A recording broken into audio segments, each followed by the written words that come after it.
Hello, everyone. Welcome to episode 160 of Manage the Wild. I'm Nick Madsen. I just spent, the last 10 hours doing habitat work.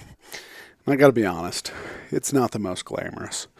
Basically, I was just fixing fence all day. We've got, on the project I'm working on, we got a couple of miles of let down or drop fence. And then we've got some other areas that are high fenced areas to keep elk and mule deer and other wildlife out. And so I spent basically all day working on this high fenced area, trying to make it elk and deer proof so they don't get in. And it's not very glamorous.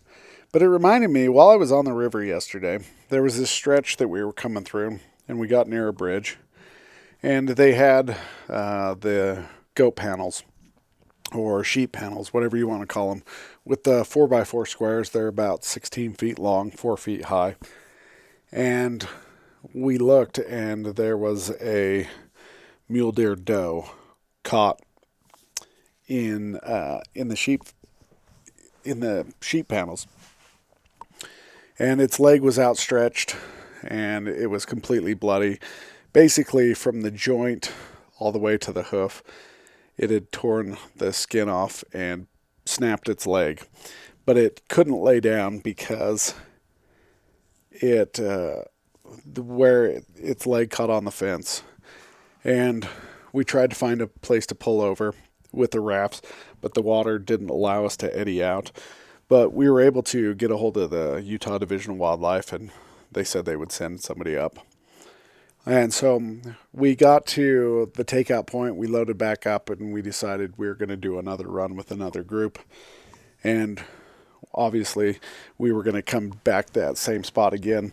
So in talking with the couple of people that I was riding with in the raft, I decided that if the Utah Division of Wildlife hadn't showed up yet, that I would get out and at least release the doe.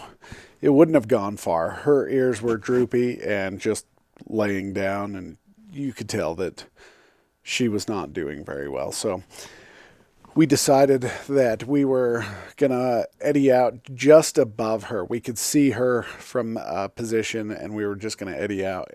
And right as we were about to eddy out, a Utah Division of Wildlife truck pulls up, and the guy hops out with his .22, and he's about ready to fire right as we were almost directly behind the doe, and he realized that, hey, somebody's on the river. So he looks up and he said he apologized and put the gun away. And we told him we were the ones who called it in. So he said thank you. And we continued under the bridge. And next thing you know, we heard a shot. And assuming that was the end of the doe. But that's the one thing that bugs me about fences is the amount of animals that fences kill each year is just unbelievable. Whether it's 5-strand barbed wire or that mesh fencing that they used to use for sheep that they would string miles and miles of, or the sheep and goat panels that are so popular today. Fencing is just brutal on wildlife. And out of all the different fencing things that I have come across, it's these panels that seem to have the most problem. As the deer are going over these panels, they kick their legs, almost like trying to kick it free. But what they end up doing is sticking it back through the 4x4 squares, and when they're going down, it gets caught, and then it gets tangled, and then they just end up snapping it. And basically, they just end up dying because they can't free themselves. And so dehydration, stress, and all that play a huge part. But fencing is just brutal on wildlife.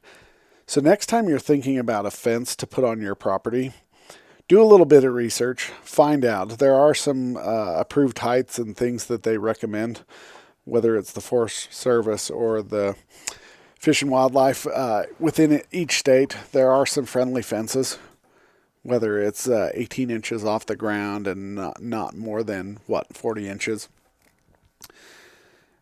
But even the decorative fencing that you see like around cemeteries is just brutal. I don't know how many times I've come through and had to remove a deer that had tried to get through the decorative welded fences, or they have impaled themselves as they have tried to clear. There was a situation in Ogden where a fence, it was a decorative fence on a guy's property. A doe jumped over it and basically just gutted herself because the point caught right where the brisket is. And as she went down, it just went deeper and deeper and deeper until it hit her pelvis and it spilled her guts out onto the sidewalk. And it hadn't died. And I'd got there within 25-30 minutes of the call, but it hadn't died and I had to euthanize it. But fencing is just brutal on wildlife. So next time you're thinking about fencing, think about some of the ways that you could help wildlife, whether it's giving them a little space underneath to crawl under or not going quite as high so they can jump over. Everybody has animals they've got to keep in, and I understand that. But there are some different ways that you can do that to help wildlife. That's it. All right, you guys have a great day. Stay wild.